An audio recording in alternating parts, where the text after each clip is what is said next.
상황에서도 내가 내 마음을 뺏기지 않냐고 주님께로만 드려야지. 그러면서 좀 이렇게 무게감에 힘들어하면서 목사님이 물었더니 목사님 예배의 날은 하나님을 향한 하나님을 믿지만은 그래도 그 하나님의 심부름꾼으로서의 제대로 감당하고자 하는 그 마음이 너무 크기 때문에 그 무게감 때문에 제가 이렇게 힘이 든다라고 위로의 말씀을 주셔서 너무 감사해요. 근데 오늘 여기서 찬양을 하면서 제가 지난 주일에 대한 예배 때문에 어쩌면 이 시간이 마음이 좀 가볍게 출발을 했어요. 근데 너는 내 아들이라 두 번째 딱 부르는 순간 깜짝 놀랐어요. 왠 줄 아세요?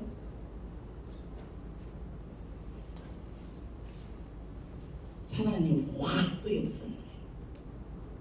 확 몰아쳐버려요. 안 되겠구나. 우리 절대 경계를 늦추면 안 됩니다. 우리는 개인적으로 몇 분에게도 말씀드렸지만 우리는 혈과 육에 대한 싸움이 아닙니다.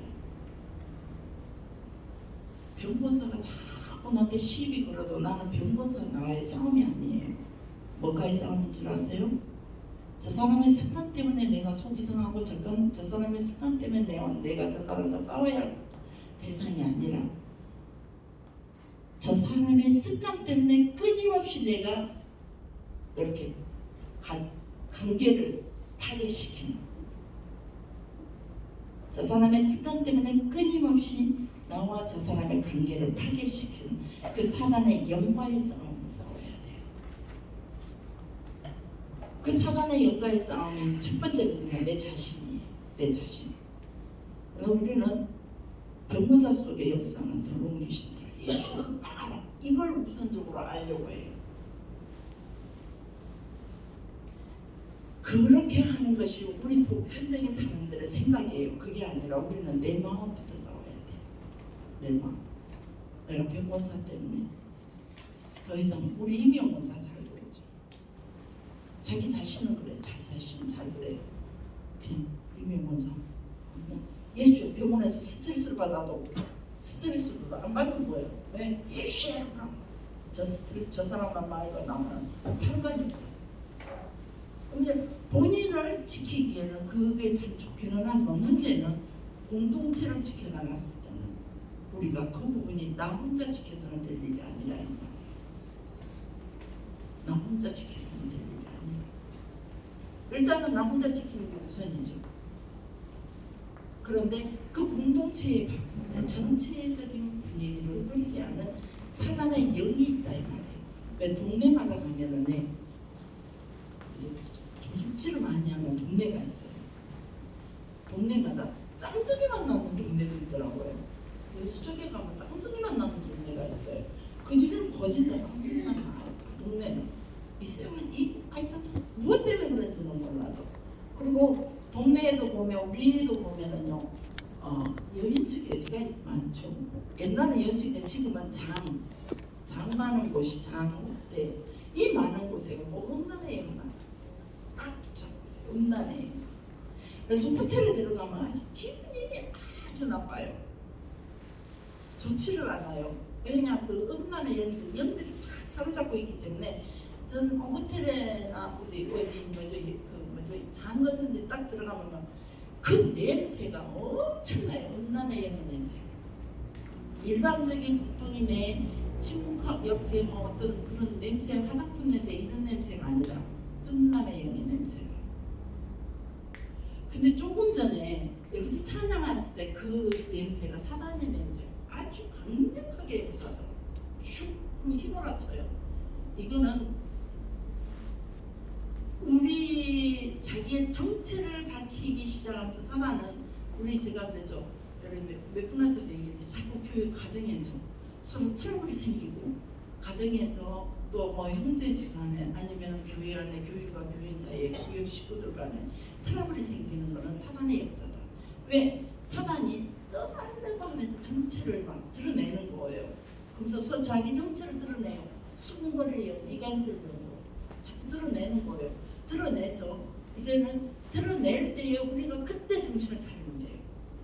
그래서 예수의 이름으로 그것을 방지하고 내 속에서 더 이상 사단이 우리의 생각을 타고 들어와서 투기와 질투와 수군거림을 막도록 우리가 딱 차단시키면 돼요.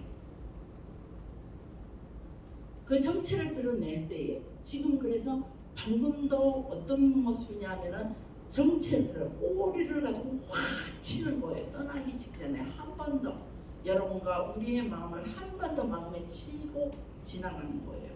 쫓겨나가기 전에. 그래서 여러분들의 작은 마음들 지키시기 바랍니다.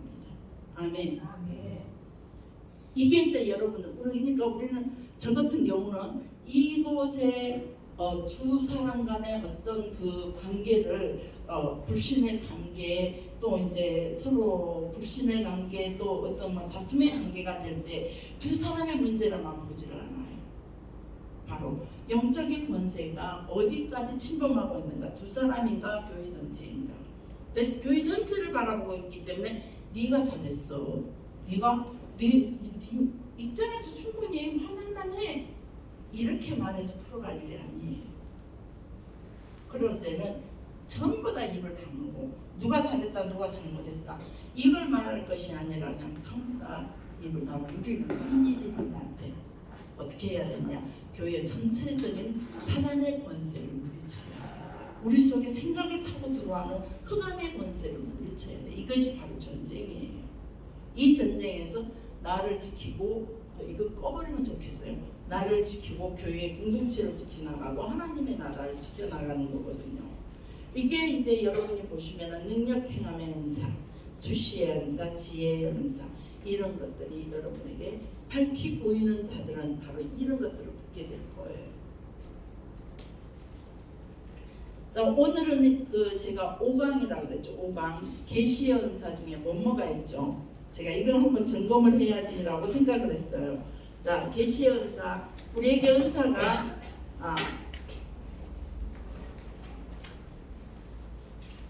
고린도전서 12장 7절 빼지 마십시오. 고린도전서 12장 7장에 나타나는 은사가 나타납니다. 무슨 은사들인지 여러분이 이 정도면은 눈치로 이제 까가지고 이런 소리 목사입니다. 눈치로 까자고 목사님한테 혼나요. 근데 눈치로 잡으셔야 돼요. 자, 무슨 은사? 지혜의 은사. 그 다음 지식의 은사. 그 다음 믿음의 은사. 뭐든지 해서 순서를 무시해도 돼요. 영분별의 은사. 또 무슨 은사? 아직도 이게 줄이 안 서 있어요. 변호사님 정리라고 대답을 새요. 없어. 김성화 집사님 찬이라고 한번. 다시. 지식. 자, 딱 보세요. 눈에 먼저 지식의 은사, 지혜의 은사, 믿음의 은사, 병 고치는 은사, 그리고 능력 행함의 은사, 애연의 은사, 또 영분별의 은사, 방언의 은사, 통변의 은사. 이렇게 9가지죠. 이거 여러분들이 딱 이제 이 정도면 몇 번째 들미기였기 때문에 여러분들 머릿속에 갖고 있으셔야 돼요. 자꾸 잊어버리지 마세요. 자, 이것을 세분화시켜서 구분해드렸죠. 눈에 있는 은사는 눈에 있는 은사, 입에 있는 은사, 손에 있는 은사로 구분해드렸어요. 자, 눈에 있는 은사가 뭐죠? 지식, 자신 없어. 지식, 지혜, 영분별. 자, 입에 있는 은사, 방언, 통변, 애영. 그러죠. 이거는 뭐 너무 잘해주시네. 그 다음 손에 있는 은사, 신유, 믿음, 능력, 행함. 이 은사로 구분해드렸죠. 자, 그러면은 에베소서 4장 11절부터 12절 말씀은 무슨 말씀이었죠? 생각나는 사람 빨리. 자, 이렇게 보여드리고 힌트 드릴게요. 힌트. 그렇죠. 오중사역처럼 눈치껏 잡으셔야 돼요. 이게 지혜예요. 지혜와 지식의 은사의 동반이죠. 가지고 있던 지식을 스매시면 지혜로 딱 이렇게 해드리니까 오중사역이죠. 자, 오중사역이 우리 그 오중사역을 설명해주고 있는데 뭐였죠? 첫 번째 사도, 선지자, 복음전파자, 목사, 교사. 자, 이걸 가지고 사도적인 직임은 어떤 거냐면 전체 그 공동체 전체 연합에 중점을 두고 있는 사람이 사도예요.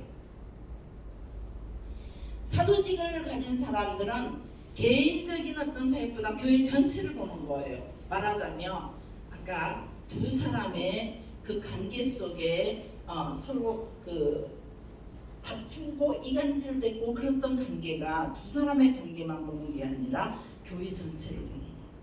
사도직을 가진 사람들이 바로 이런 걸 보게 되는 거예요. 사도직의 은사가 강한 사람들, 직임이 있는 사람들.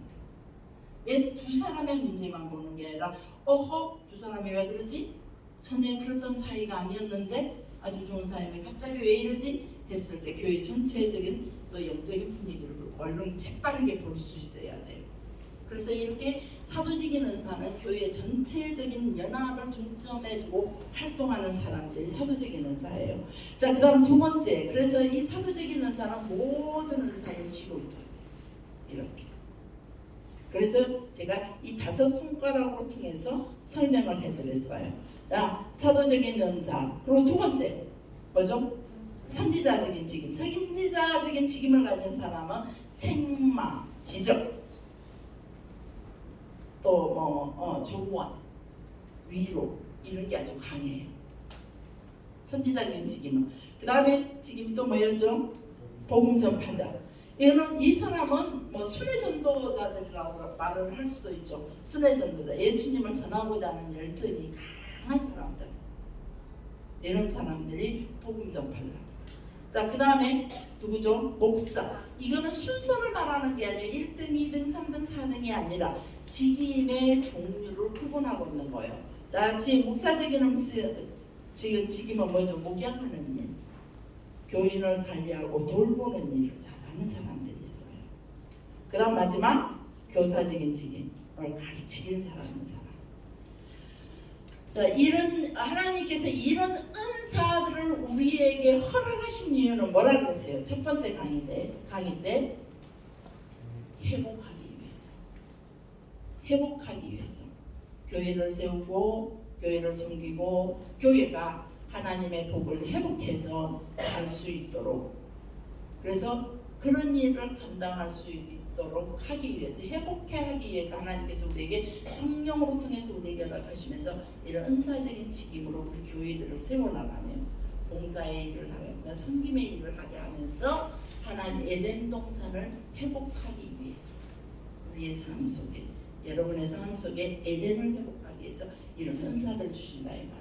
내 은사가 열린 곳에는 반드시 따라오는 게 있어요. 바로 물질이라는 거죠. 자, 그래서 에덴의 강, 첫 번째 강 무슨 강이죠? 비송강. 비송강 무슨 강? 풍요의 강. 금이 많은 곳. 그래서 이는 하나님의 선물로 하나님께서 우리의 삶 속에 우리의 삶을 풍요롭게 해주신다는 겁니다. 두 번째 강은 무슨 강이죠? 기용강. 기용강은 뭐죠? 은혜의 강. 그래서 조건 없이 주시는 하나님의 은혜. 아마 조건을 가지고 제게 하나님께서 은혜를 주신다면 진작 하면 했을 거예요. 여러분도 한번 생각해 보시오. 여러분 한 분은 자기 자신을 생각해봐. 아마 조건을 가지고 있다면 나는 진짜 다리배가 부러져도 부러졌겠지. 김세원? 그죠? 다리배가 부러져도 부러졌겠죠. 우리는 진짜 그랬어. 조건을 가지고 온다면. 그런데 그냥 하나님을 찾기만 하면, 하나님께로 도로만 가면 조건 없이 하나님께서 우리에게 그 은혜의 강이 흐르게 하신다는 거예요. 그게 바로 기운 강이에요. 그 다음에 강이 무슨 강이죠? 희대의 강. 무슨 강? 결실의 강.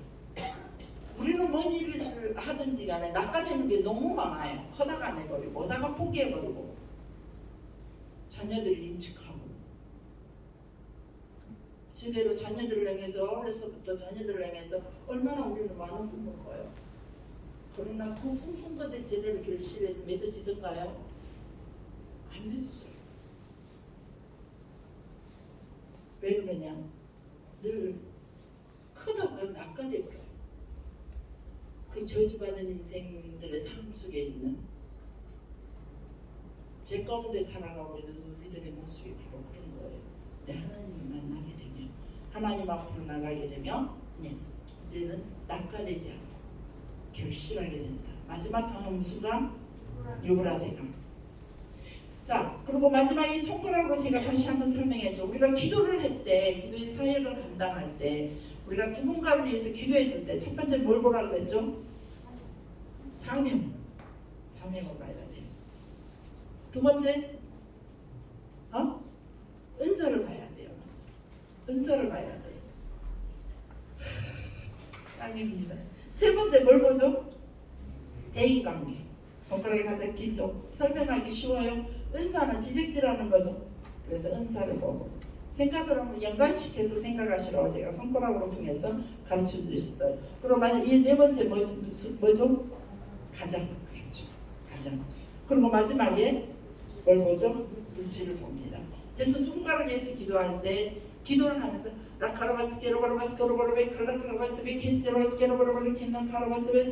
사명을 보는 겁니다.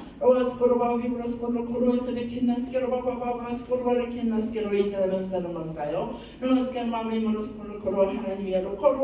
이 사람의 대인관계, 사람과의 관계 속에 이 사람은 어떤 성품, 어떤 마음을 가지고 있는지 이런 것들 보는 겁니다. 스켜바바비 모스코로 이분의 가정은 어떤 가정인지 가정을 보는 거예요.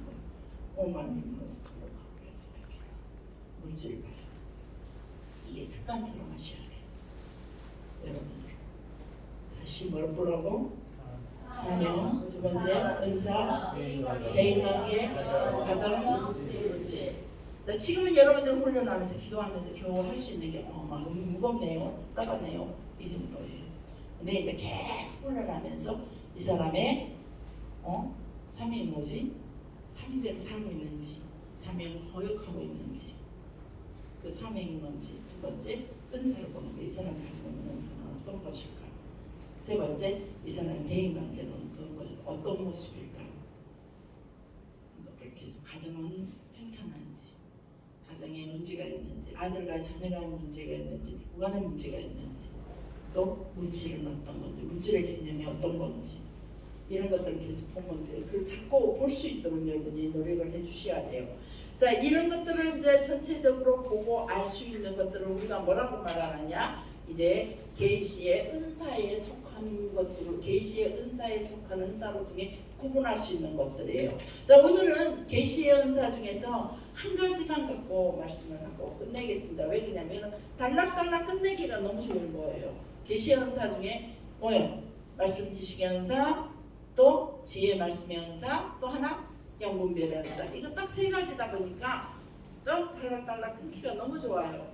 그래서 여러분이 가장 좋아할 수도 있겠다라는 생각을 해요. 그러나 왜 그렇게 결정했냐 그러면 여러분들이 어느 정도 훈련에 지금까지 훈련 속에는 여러분 스스로가 여러분이 싸움이라고 바빠요. 예배 시간 길어요. 기도도 힘들어요. 아파요. 이웃과 옆에 있는 사람들과 분쟁이 있죠. 가정 속에 분쟁이 있어. 여러분들 스스로가 싸우기가 바쁘다 보니까 계속 말씀으로 기도로 잡아놓지 않으면 여러분 여기까지 못 따라왔어요. 그 전쟁을 얼마나 혹독하게 제가 치르는지 아세요? 여러분들도 아마 혹독하게 치는 사람들 있어요. 마음의 갈등에서, 마음이 막 이 복잡하게 찾아오는 그런 여러 가지 마음의 갈등에서 여러분 스스로가. 그래서 말씀으로 젖지 않으면 하나님의 말씀 히브리서 4장 12절 기억하시는 분? 기억 안 나요? 최주자님. 갑자기 하면 기억 안 나요. 잘 알던 것도. 기억나세요? 기억난 것 같은 눈빛을 주고 있어서. 하나님의 말씀은 자, 힌트 줬죠. 하나님의 말씀은 살았고 능력이에요. 운동력이 있어요. 활력이 있어요. 그래서 그 말씀이 골수와 관절과 영과 홍과 마음을 찢기까지 하면서 잘게 부수기까지 한다는 거예요. 그래서 그 말씀으로 여러분들 붙들지 않으면 여러분들이 진정 무너지고 진짜 막 시끄러워지고 진짜 속상해. 이런 것과의 싸움에서 제가 무지하게 힘들었어요. 근데 어느 정도 그런 것이 이제 좀 정세로 들어갔다 그랬더니 사단이 마지막 꼬리를 반복 확 치더라고요. 아, 조심해야겠구나. 언제든지 사단은 이렇게 꼬리를 확 우리에게 칠 수 있어요. 마지막 뒷걸음의 꼬리를 확 쳐버려요. 그때 안 무너져야 돼요. 아멘. 여러분 경계의 태세를 갖추셔야 돼요. 말씀 알았어요? 경계. 내 마음을 지키고 또 지켜야 돼요. 안 좋은 모습을 사단이 어떤 형태로든지 우리의 가정 속에서, 교회 속에서, 이웃과의 관계 속에서 안 좋은 모습을 보이더라도 오직 의인은 어떻게 살리라? 믿음으로 살리라. 주님 앞에 나와서 끝까지 그 믿음을 가지고 우리는 소망을 가지고 주님 앞에서 바라보면서 버티시고 이기셔야 돼요. 아멘. 그래서 마음을 지금 이 단계에서 여러분의 마음을 많이 지켜주셔야 돼요. 첫 번째 우리 고린도전서 12장 한번 펴봅시다. 12장 8절. 오늘은 시간이 조금 널널할 것 같아요. 그래서 말씀을 또 마찬가지일 수 있을 것 같기도 하네요. 고린도전서 12장 8절 시작. 어떤 사람에게는 성령으로 말미암아 지혜의 말씀을, 어떤 사람에게는 그런 성령을 따라 지혜의 말씀을. 아멘. 자, 이 말씀이 지혜의 말씀과 지식의 말씀을 우리에게 말씀해주고 있습니다. 자, 첫 번째 말씀의 지식, 지혜의 말씀, 지식 말씀의 원상, 말씀의 지식. 이게는 뭘까? 지금까지 계속 얘기해왔죠. 이 말씀들은 현재와 과거와 미래를 보는 겁니다. 말씀의 지식. 그리고 그 사람의 문제 깊은 것을 보게 됩니다.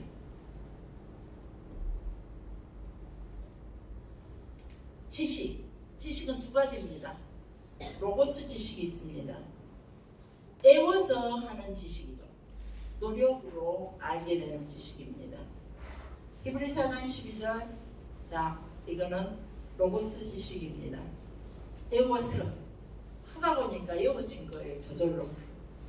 자, 요한복음 3장 16절 외울 수 있는 분. 자, 지식 말씀 우리 네.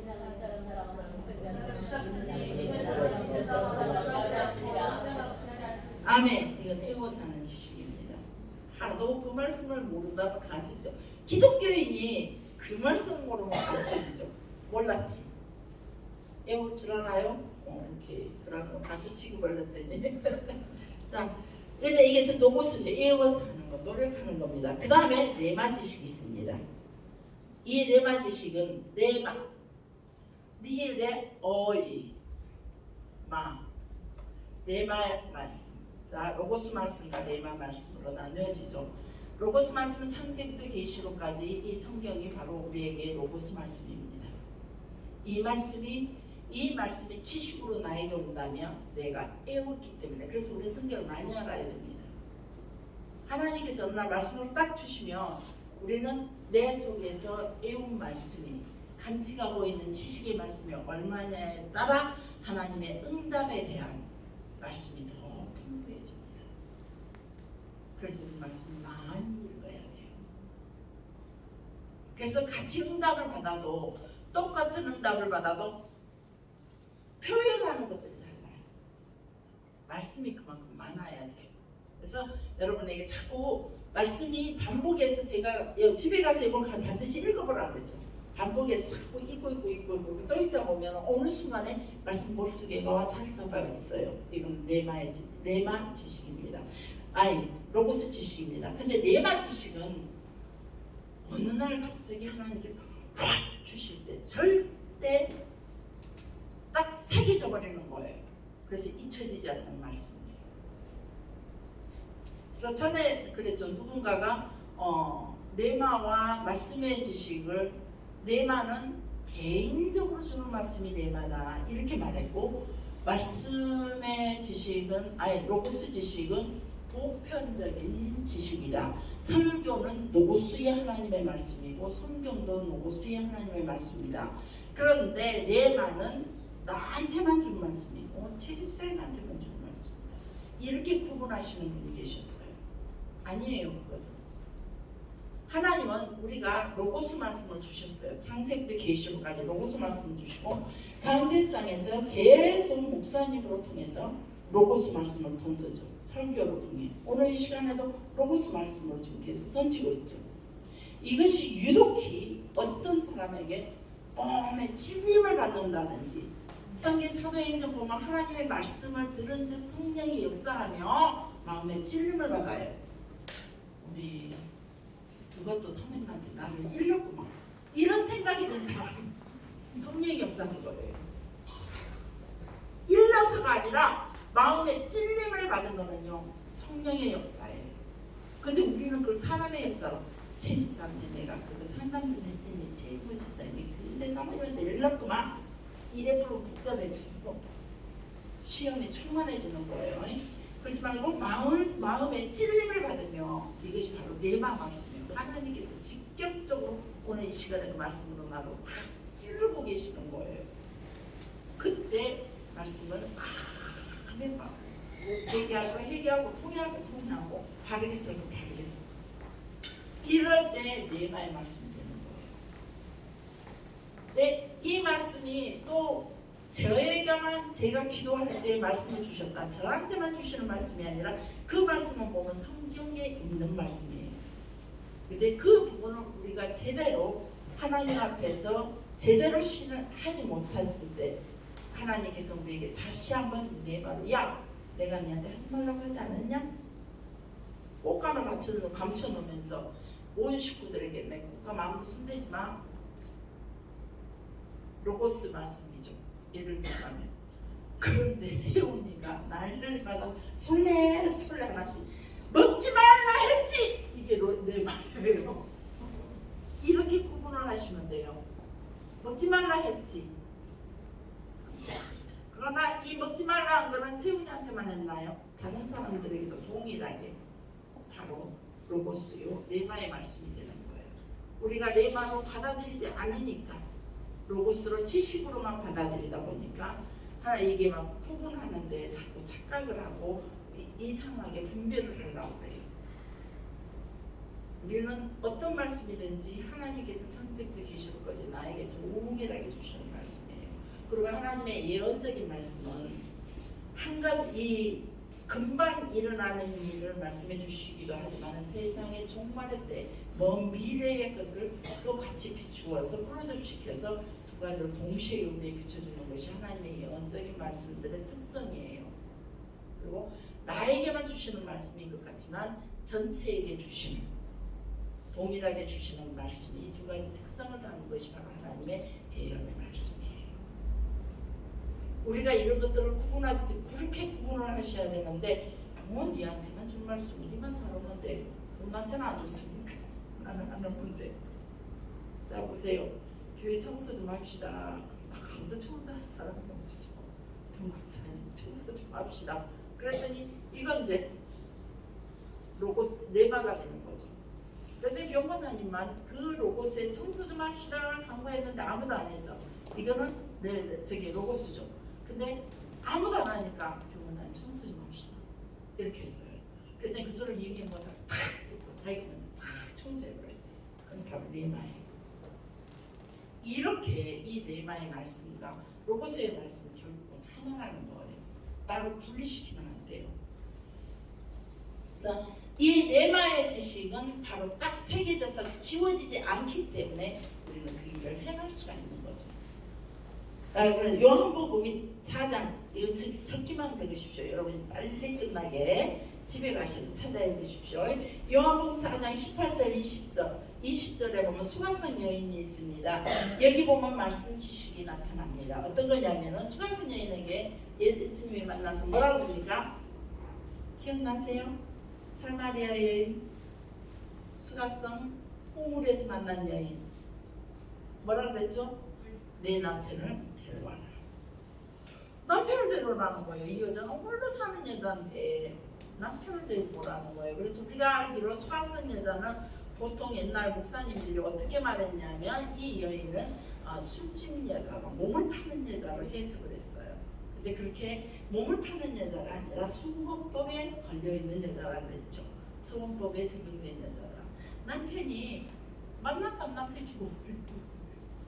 아기를 하나 낳아야 자기의 하나님 앞에 받은 기업을 받을 텐데 자기가 먹고 살고 그래야 되는데 나 남편이 만났다 오면은 이제 죽어버리는 거예요. 이거는 성경 공부하면 좀 더 배움이라고. 이 수원법에 걸린 여자예요. 그래서 이 사람에게 예수님 만나서 이렇게 말하죠. 네 남편 데리고 와라.